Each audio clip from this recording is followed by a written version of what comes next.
mystery of Webster's curse. The events surrounding the horror at that lonely suburban house are legend now. Every year, new students ask about it. The younger ones aren't told yet. I knew the house from childhood. Old Mrs. Webster lived there. She was old, possibly crippled, but fierce, athletic in her malice. She'd wait by the side of her house each school morning, cursing any child who passed too close. Once, she called me fat. I ignored her. Until the stone struck my cheek, blood in the snow, I ran. She brooked no visitors. Male stayed at arm's length. The house decayed magnificently. 2 stories, arched windows like eyes, 2 mighty oaks guarding the path. A rope hung from the porch with a leather pouch bore. Kids swore it was a black cat's skull. The place smelled of carrion. Time passed. Mrs. Webster died alone. Police found her in her chair, facing the fireplace, face frozen in a child's Halloween horror mask, eyes wide, mouth agape. Some say she still watches from those windows on cold winter eves. We were friends. Chris, Arthur, Joff, Big and me. Naughty boys, 10 years old. Arthur dared it. Chris led. Big followed bravely. Joff nervously. I always wondered why.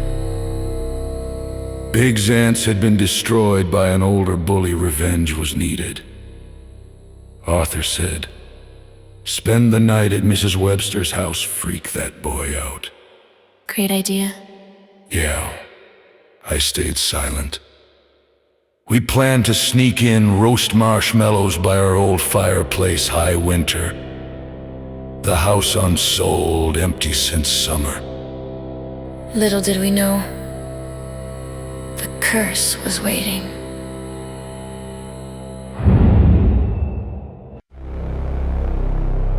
We met at the gate, shivering snow ankle deep, crunchy underfoot. The gate creaked open.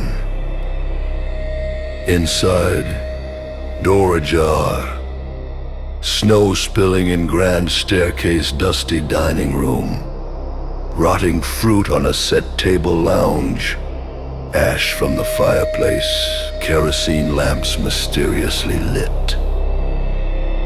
I said, "I don't like this. I want to go home." We stay. We won't let a bully run our lives. Arthur heard something up the stairs. Ghostly shadow from street lamps. A bird tricked us into thinking it moved. In the attic. Mannequin in her clothes, makeup on its face, bats above. Chris smiled.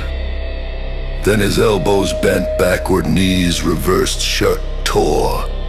4 enormous spider legs emerged, face still smiling. The mannequin laughed.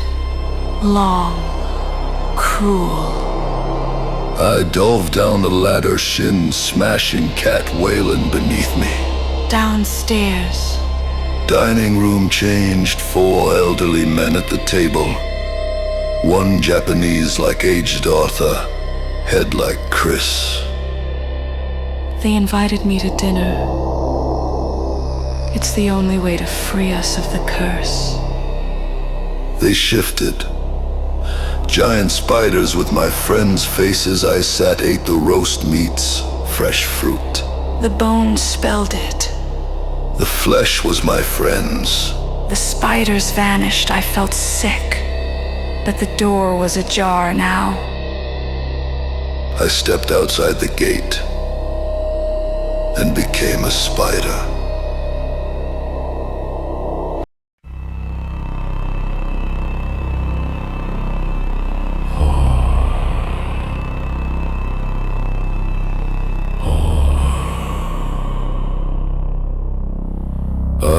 spiders move so quickly. I raced home, back door unlocked, upstairs past my sister's room. She was dressing my He-Man figure in Cindy clothes, misusing my toy. Thirsty, juicy, my mandibles broke her neck, drained her, hung her from the wardrobe. I shrank in the bathroom, mother joked about the elephant gun, then screamed. She found her.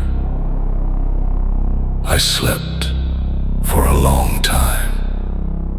Inside the gate, I became an old man like my friends had. I tried to warn people, they ignored me. I yelled curses, threw stones, just like her. I stood at the upper windows at night, planning escape. A neighbor victim suggested, sell the house. The house sold, a family of 5 arrived. Businessman father. I sat before the fireplace thinking of my friends, my sister. Horror, horror, horror. But perhaps not the end. A young girl, Mitzi, brave, clever, she approached the gate at dawn. Her heroism could break the cycle, light piercing the fog. The curse waits, but heroism answers. Careful, brother. I want to encourage you, but I must point out that it isn't humble to stand before the Lord and say, I did not eat of that fruit. Instead, we have been blessed through grace. We have some knowledge, but not all of it. And we are to use it too, not bury it. My Father knows my heart. I might see the devil, but I will hold fast to my Father, the Lord.